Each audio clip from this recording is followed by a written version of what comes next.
अनाथ बच्चों की दुर्गा भक्ति। दयालपुर गांव में शिवांश और प्रिया अपने ताया किशन और ताई पवित्रा के साथ रहते थे।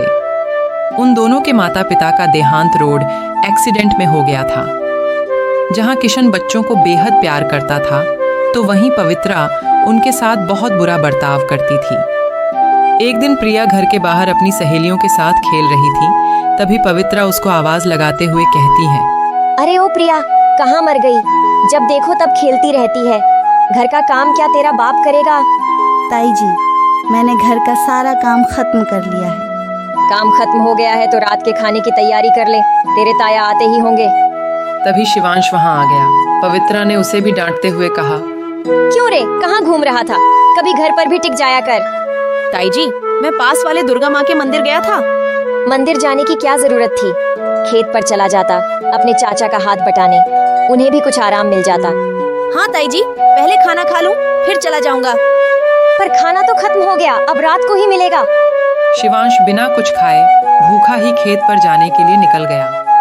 प्रिया को यह बात अच्छी नहीं लगी और उसने अपनी ताई से कहा, ताई जी, आपने शिवांश भैया से झूठ क्यों कहा? वह भूखा ही चला गया। तू जरा सी लड़की मुझे झूठी बता रही है। आने दे तेरे ताया को, फिर बताती हूँ तुझे।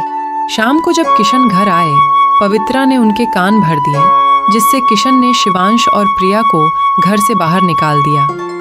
रात को ठंड में चलते हुए प्रिया ने पूछा, भैया, अब हम क्या करेंगे? हम कहाँ जाएंगे? तू चिंता मत कर प्रिया, तुझे याद नहीं जब हम पर कोई भी मुसीबत पड़ती थी तो माँ क्या कहा करती थी? मुझे तो कुछ भी याद नहीं भैया, मैं तो बहुत छोटी थी। आप ही बता दो, माँ क्या कहती थी? हमारी माँ हमेशा कहती थी कि माँ दुर्गा का सदा ध्यान करना चाहिए। उनकी पूजा करने वालों पर कभी कोई मुसीबत नहीं आती।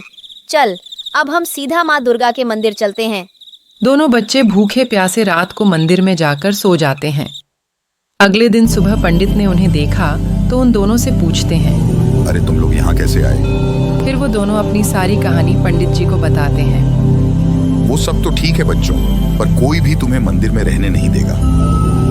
पंडित जी, हमें कुछ दिन यहाँ रहने दीजिए, फिर हम कोई ना कोई ठिकाना ढूंढ लेंगे।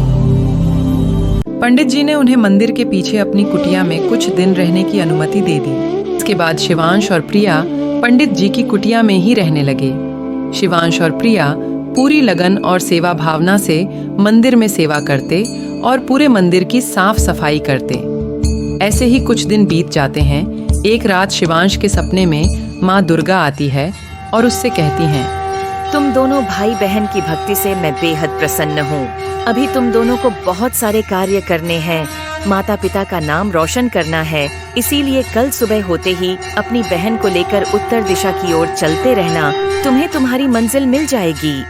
अगले दिन सुबह वो पंडित जी को सारी बात बताता है। पंडित जी ने शिवांग की बात सुनकर उससे कहा, बेटा, दुर्गा माँ के आदेश का पालन करो और अपनी मंजिल की तरफ बढ़ो। फिर पंडित जी ने उन्हें खाना और कुछ पैसे दे दिए। दोपहर होते होते वह दोनों चलकर काफी दूर निकल आए थे। फिर दोनों एक पेड़ के नीचे बैठकर खाना खाने लगे। तभी उनके पास एक भिखारी आता है। फिर शिवांश और प्रिया अपने खाने में से थोड़ा थोड़ा खाना उस भिखारी को भी दे देते हैं। बच्चों, तुम दोनों ने आधा पेट खाना खाकर मुझे दिया है। मेरे पास तुम्हें देने को तो कुछ नहीं है, पर आज मैं तुम्हें ऐसा मंत्र बताता हूँ जिसका जाप करके तुम जो भी काम करोगे उसमें सफलता तुम्हें जरूर मिलेगी। लेकिन बाबा, आपको इस मंत्र के बारे में कैसे पता? तू ये मंत्र याद कर ले।